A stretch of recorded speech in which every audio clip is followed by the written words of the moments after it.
Welcome back to World of Technology.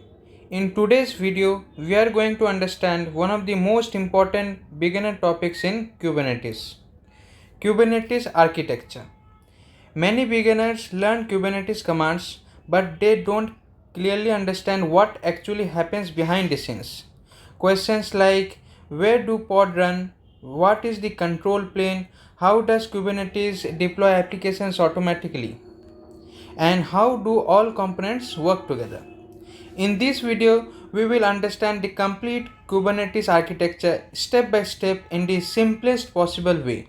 By the end of this video, Kubernetes architecture will become crystal clear for you. So let's begin. Kubernetes architecture simply means how all Kubernetes components work together inside a cluster. A Kubernetes cluster mainly contains a control plane, worker nodes, pods, networking, and communication between all components. Think of Kubernetes like a smart system. Some components make decisions while others actually run applications. Together, they form one complete platform that manages modern applications automatically. Understanding this architecture is extremely important because every Kubernetes concept depends on it. The control plane is the brain of Kubernetes. It controls and manages the entire cluster. Inside the control plane, there are several important components. First, the API server. This is the main entry point for Kubernetes. Every request first reaches the API server. Then comes the scheduler. The scheduler decides on which worker node a pod should run. Next is the controller manager. It constantly monitors the cluster and ensures everything stays in the desired state. And finally, we have etcd. etcd is the database for Kubernetes. It stores all cluster information and configuration data. So, in simple words, the control plane makes decisions, monitors the cluster, and controls everything happening inside Kubernetes. Now, let's understand worker nodes. Worker nodes are the machines where applications actually run. Inside each worker node, there are three major components. First, kubelet. Kubelet communicates with the control plane and ensures pods are running properly. Second, the container runtime. This is responsible for running containers, for example, Docker or Containerd. And finally, pods. Pods are the smallest deployable units in Kubernetes, and containers run inside pods. So the control plane manages cluster, but worker nodes do the actual work of running applications. Now let's understand how Kubernetes deploys an application. Step 1. The user sends a request using YAML files or kubectl commands. Step 2.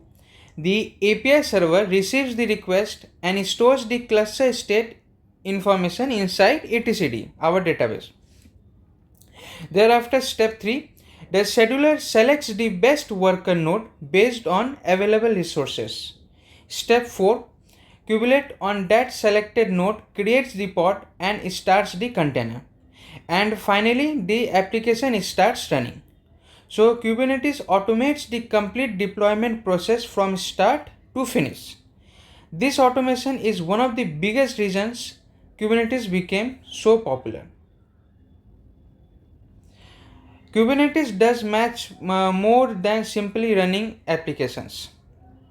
It constantly maintains application stability automatically. For example, if a pod crashes, Kubernetes automatically restarts it. If traffic increases, Kubernetes can scale applications by creating more pods. It also balances traffic efficiently across healthy pods. At the same time, Kubernetes continuously monitors cluster health to detect and fix it quickly. This automation helps applications remain stable, available, and reliable even in large production environments. Now let's connect everything together. The control plane acts as the brain. Worker nodes run applications. Pods contain containers. Networking connects all components. And Kubernetes automation manages deployment, scaling, healing, and monitoring. Together, all these components form a Kubernetes cluster. This architecture allows companies to run highly scalable, reliable, and modern cloud native applications efficiently across the world. And that is why Kubernetes became the foundation of modern cloud infrastructure. So today we learned what Kubernetes architecture is, what the control plane does, how worker nodes run applications, and how pods are deployed, and also how all Kubernetes components work together inside a cluster. If you clearly understand this architecture, many advanced Kubernetes topics will become much easier later.